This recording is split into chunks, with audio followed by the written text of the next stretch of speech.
Serendipity art fair, ബോംബെയിൽ നടക്കുന്ന, മുംബൈയിൽ നടക്കുന്ന പാലഗോഡ ആർട്ട് ഫെയർ, ഗോവയിൽ നടക്കുന്നുണ്ട് സെറൻഡിപ്പിറ്റി ആർട്ട് ഫെയർ. മിക്ക പ്രധാനപ്പെട്ട ഇന്ത്യൻ നഗരങ്ങളിലും കല വാസ്തവത്തിൽ പൊതുജനങ്ങളിലേക്ക് ഇറങ്ങി വന്നു. അത് വെച്ച് നോക്കുമ്പോൾ ഇന്ന് എനിക്കൊരു ഓട്ടപ്രദർശനം നടത്താനുള്ള അവസരമുണ്ടായി. It is so amazing, the spread of pictures presented is so amazing. അത് മാത്രമല്ല, ഇതിൻ്റെ ഒരു പ്രാധാന്യം കാണുന്നത് ഒരു വിദഗ്ധ തിരഞ്ഞെടുപ്പുകാരൻ്റെയോ ഒരു വിദഗ്ധ അവതാരകൻ്റെയോ സാന്നിധ്യമില്ലാതെ സ്വന്തം വാക്കുകൾ പ്രദർശിപ്പിക്കാനും ആളുകൾക്ക്, ഏത് തരത്തിലുള്ള ആളുകൾക്കും കാണികളൊക്കെ വില ചോദിച്ചിട്ട് പോയി.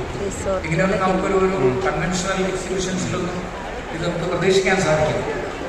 അങ്ങനെ ആർക്കും തൻ്റെ വസ്തുക്കൾ പ്രദർശിപ്പിക്കാവുന്ന ഒരു മേള എന്നുള്ള രീതിയിൽ എൻ്റെ മനസ്സിൽ വരുന്ന വാസ്തവത്തിൽ പാശ്ചാത്യ നാടുകളിൽ, ഞാൻ ചില നാടുകളിൽ കണ്ടിട്ടുണ്ട്, യുകെയിലുണ്ട്, USA ഉണ്ട്, സിംഗപ്പൂരുണ്ട്.